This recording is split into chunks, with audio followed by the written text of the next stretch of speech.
Assalamualaikum warahmatullahi wabarakatuh. Saya Muhammad Irsyad, pemakalah dari Prodi Manajemen Keuangan Syariah Unit 1. Saya akan mempresentasikan makalah saya tentang tabarokat arwad. Jadi, pada zaman kita sekarang, teknologi informasi dan komunikasi semakin canggih perkembangannya. Dan dunia ini berada di tangan kita. Hampir segala aktivitas kehidupan kita menggunakan dan memanfaatkan kecanggihan teknologi ini. Tanpa sadar, dengan kecanggihan ini, kita lupa akan urusan agama kita.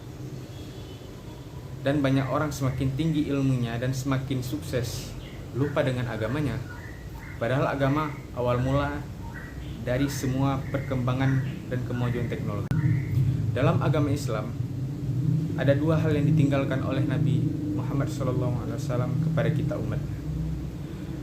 Jika kita berpegang teguh kepada kedua tersebut, kita tidak akan pernah tersesat kemanapun jalannya. Dua hal tersebut adalah Al-Quran dan hadis. Pembahasan pertama, Rijalul Hadis atau Tabarokat Ar-Ruwad.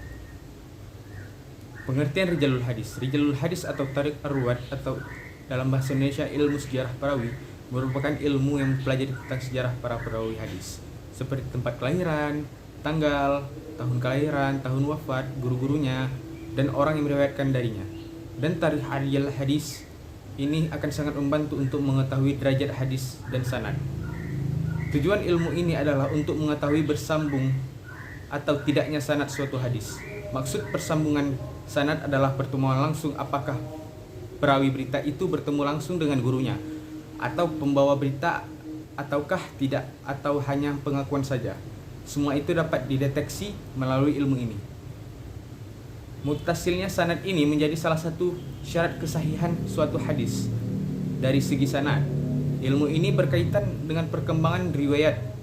Para ulama sangat perhatian terhadap ilmu ini dengan tujuan mengetahui para perawi dan meneliti keadaan mereka. Yang kedua, pengertian Tabarokat Ar-Ruwad. Tabarokat menurut bahasa adalah suatu kaum yang memiliki kesamaan dalam suatu sifat. Secara istilah adalah suatu kaum yang hidup dalam satu masa dan memiliki keserupaan dalam umur dan sanad, yakni pengambilan hadis dari para guru.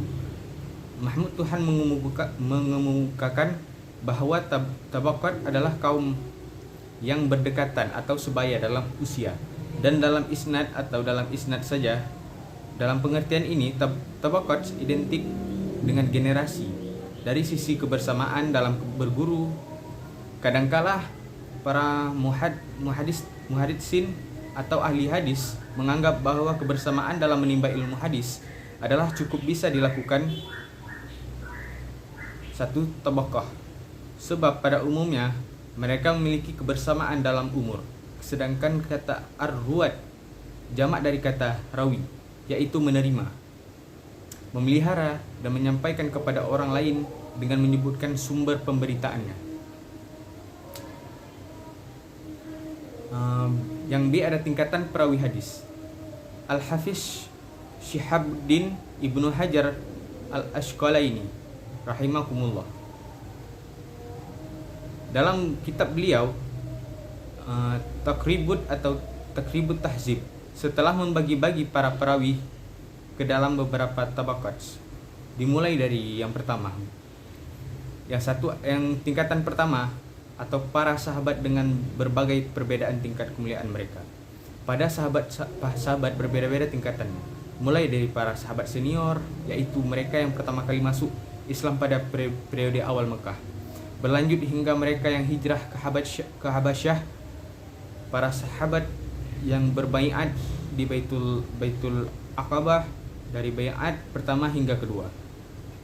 Para sahabat berhijrah ke Madinah, para sahabat dari kaum Ansar dari kabilah-kabilah sekitar kota Madinah, para sahabat Ahlul Badr, para sahabat yang berbaiat di Baitul Ridwan, para sahabat masuk Islam pasca Hudaybiyah, para sahabat yang masuk Islam pada periode Fathul Mekah, hingga para sahabat yang mereka masih anak-anak ketika mereka melihat Nabi Shallallahu Alaihi Wasallam, dan mereka sedikit meriwayatkan dari beliau.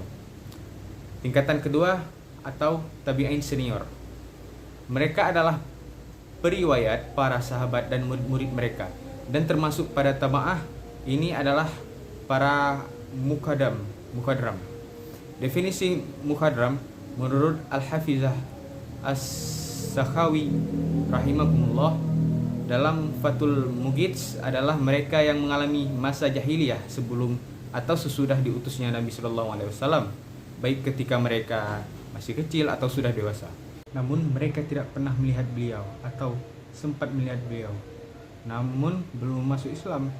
Kemudian mereka memeluk Islam pada masa Rasulullah atau setelah wafatnya Rasulullah Shallallahu Alaihi Wasallam. Para perawi hadis yang termasuk tabaqah kedua di antaranya adalah Sa'id bin Al-Musayyib, Muhammad bin Ali bin Abi Talib atau Muhammad Al-Hanafiyah, Abdurrahman bin Abu Layla, Atta bin Yasar, Abu Idris Al-Hulaini, dan lain sebagainya. Pada tingkatan ketiga atau tabi'in pertengahan, mereka meriwayatkan para sahabat atau sebagian tabi'i senior. Para perawi yang termasuk tabaqah ketiga di antaranya adalah Al-Hasan Al-Bashri, Muhammad bin Sirin, Ali bin Al-Husain bin Ali bin Abi Talib atau Ali Zainul Abidin, Amir Ash-Shabi, Nafi Maula Ibnu Umar, Muhajjid bin Abar, dan lain sebagainya. Tingkatan keempat atau tingkatan tabi'in pertengahan, namun sebagian besar riwayat berasal dari tabi'in senior. Para perawi yang termasuk tabaqah keempat diantaranya adalah Ibnu Shihab Az-Zuri, Qatadah bin Di'amah, Abu Az-Zubair, Muhammad bin Muslim bin Tadrus, Umar bin Abdul Aziz atau Amirul Mukminin, dan lain sebagainya. Tingkatan kelima atau tabi'in junior, yang mana mereka melihat satu atau dua orang sahabat namun tidak sabit penyimakan sebagian mereka dari para sahabat. Para perawi yang termasuk tabaqah kelima diantaranya adalah Al-Amsi Sulaiman bin Mihran, Makhul Ash-Shami, Muhammad bin Ishaq atau Ibnu Ishaq, Sahibunul Maghazi, Hisham bin Urwah, Ayub bin Abi Tamimah atau Ayub As-Sakatayani, dan lain sebagainya. Tingkatan keenam atau tabi'in junior yang sezaman dengan tabaqah kelima, namun tidak sabit perjumpaan mereka dengan satu sahabat pun. Para perawi yang termasuk tabaqah keenam diantaranya adalah Ibnu Juraj, Al-Imam Abu Hanifah An-Numan bin Thabit, Ja'far bin Muhammad bin Abu Raja', Maula Abu Kilabah, Abdullah bin Aun, Suhaila bin Zakwan, Abu Sahailah, Abu Salih, Mahdi bin Maimun, dan lain sebagainya. Tingkatan ketujuh, murid senior dari tabi'in atau atba'ut tabi'in senior. Para perawi yang termasuk tabaqah ketujuh di antaranya adalah Al-Imam Malik bin Anas, Sufyan Ats-Tsauri, Al-Auza'i, Abdurrahman bin Amri, Syubah bin Al-Hajjaj, Al-Laits bin Sa'ad, Za'idah bin Qudamah, dan lain sebagainya. Tingkatan ke-8, murid pertengahan dari at-tabi'in atau atba'ut tabi'in pertengahan. Para perawi yang termasuk tabaqah ke-8 di antaranya adalah Sufyan bin Uyainah, Ismail bin Ibrahim bin Miksam atau lebih dikenal dengan nama Ismail bin Ulayyah, Al-Walid bin Muslim, Baqiyah bin Al-Walid, dan lain sebagainya. Tingkatan ke-9, murid junior dari tabi'in atau atba'ut tabi'in junior. Para perawi yang termasuk atba'ah ke-9 di antaranya adalah Al-Imam Muhammad bin Idris Asy-Syarafi, Yazid bin Harun, Abu Daud At-Tayalisi, Abdul Razak bin Hammam Asy-Syaini atau pemilik Musyannaf, dan lain sebagainya. Tingkatan ke-10, senior dari tabi'ul atba'. Mereka tidak bertemu dengan para tabi'in.